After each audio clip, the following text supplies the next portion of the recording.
muy potentes y también, no sé si tú has notado, pero en estos sitios del lago Titicaca o en la montaña, bueno, conozco un poco Ecuador, pero yo lo he sentido mucho más en estos lugares y en Nepal, un poco en los Anapunas también, en los nevados altos de Nepal, de India, la frontera con Bután. El silencio de los hermanos, eh, porque, o sea, piensan en los animales, en su cotidiano, pero no hay más pensamientos. Sí, de acuerdo, ¿Has de acuerdo. sentido eso? Sí, justamente, qué bonito que lo tocas porque es el contraste, ¿no? Y justo yo estaba buscando, como te decía, en ese tiempo, ese silencio que me permita conectar con mucha información y fue bastante interesante darme cuenta que somos canalizadores natos, o sea, todo se canaliza. Y el otro día que hablábamos también, que tú me preguntabas en esa llamada sobre canalizar, ¿canalizar a qué? Entonces justamente me pasó eso en el Titicaca, de escuchar una voz en el sueño, de tener una experiencia en la noche con esa interacción entre estar dormido y despierto, lo que estaba pasando en el sueño mientras dormía, luego continúa mientras estaba despierto. Entonces ahí es cuando pones tú en entredicho toda la realidad que el personaje se la creía, ¿no?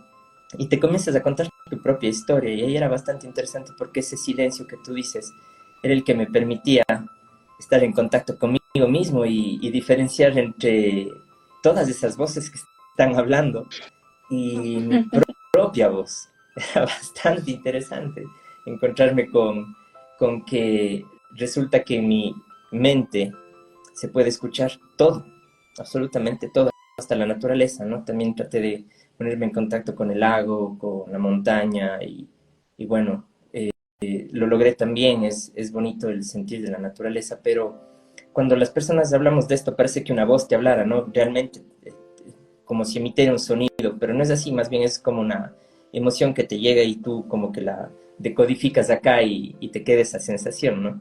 Y Como, es como ser niños y, o sea, es el ser el camino siempre, ¿no? Volver a ser niños y dejarte sorprender. Eh, explorar, pero sin saber qué es lo que vas a encontrar. Y esto es parte de este camino. No podemos estar siempre buscando o anticipando lo que va a pasar.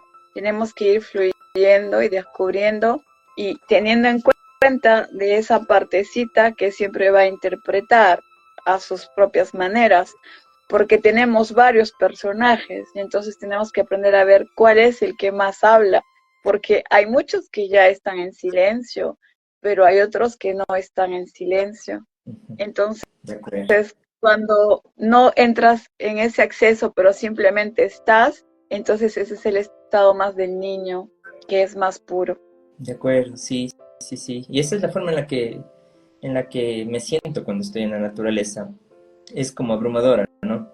Eh, tienes esa capacidad de sentirte tan frágil frente a la montaña, frente al lago, pensar que el cuerpo humano, eh, como nos enseñaron, es casi como ajeno a esa naturaleza.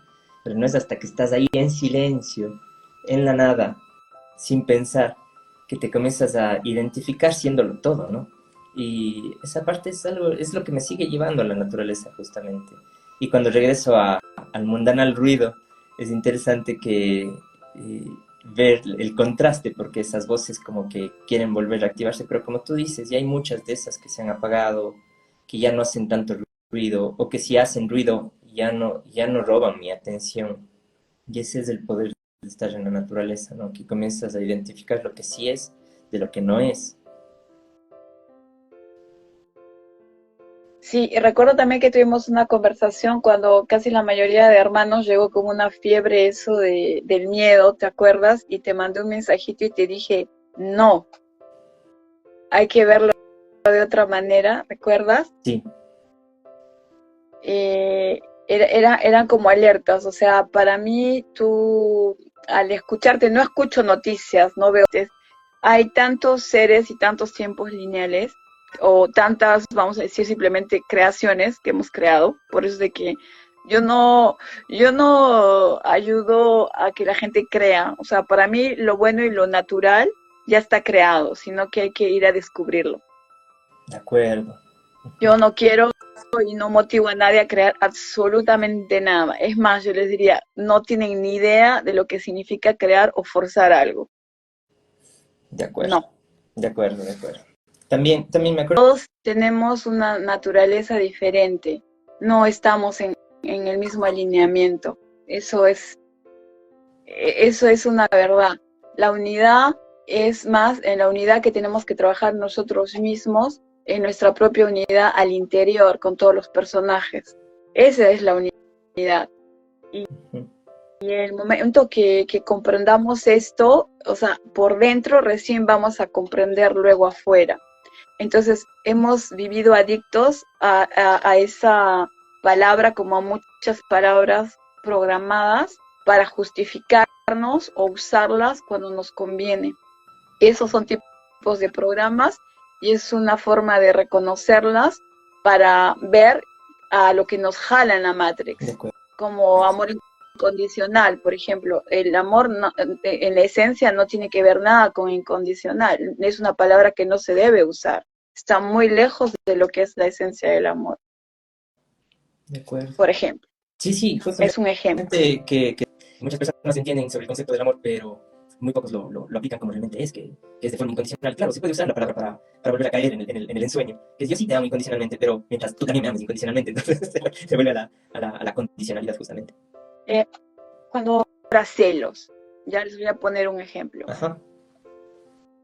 Por ejemplo, no es solamente los celos, o sea, los celos de pareja. No, hay como muchísimas clases de celos. Celos ya, por ejemplo, porque no entiendo lo que el otro sí entiende. Celos porque yo llegué antes o porque el otro llegó antes. Celos porque tú tienes el sol y yo tengo lluvia. Y en el lenguaje se manifiesta. Y simplemente en esos celos que, o sea, van a parecer ridículos, todavía no estamos libres de tener celos. Y mientras un ser todavía tenga celos, tenga codicia, ignorancia, y que también es una palabra que yo no la uso muy abierta, pero en el privado bastante, hacemos en los talleres bastante esa palabra de ignorancia, porque cuando sabes lo que significa, ¿perdón? Sí, te estoy escuchando, sí.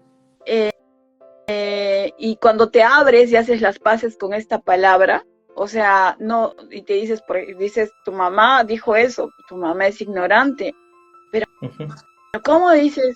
Es que es ignorante, pero ¿qué es ser ignorante? O sea, ¿por qué duele tanto cuando alguien te dice eso? Si hasta yo misma voy a decir que yo no sé nada. Y solo cuando venimos a eso, hacemos un reset y luego vuelves a empezar. O como cuando te posternas o te arrodillas, de nuevo haces otro reset. Porque no podemos creernos todo lo que nos cuenta que somos grandes y magníficos, ¿ah? Hay mucho camino. Y te das cuenta que si quieres convertir esa nada en algo, que sería el todo, tienes que moverte. Tienes que ir hacia algo, y ahí viene la parte del propósito y la misión de la que tanto hablan, que es autoimpuesta, nadie te la impone. Así que si por ahí hay personajes que te están imponiendo la misión, etcétera, pues hay que tener un poquito de cuidado con eso nada más. El humano ya ha sufrido mucho como para seguir en esa línea del cansancio, del sufrimiento y de todo. Y lo que encuentro en ese camino es ser, que ya es como cliché espiritual, también ser el cambio yo mismo. Entonces buscar en mí poder hacer las cosas desde ese amor que te digo y que no tenga que decírselo a nadie, porque la palabra también puede ser confusa, sino que se contagie de cómo yo estoy percibiendo la vida. Y eso lo único que he llevado es hacerme ver la vida con mucho amor. O sea, estoy enamorado de la suerte que tengo de estar vivo, porque sé que es como transitorio, ¿no? Depende del momento. Cada quien en su estado de conciencia tiene su comprensión.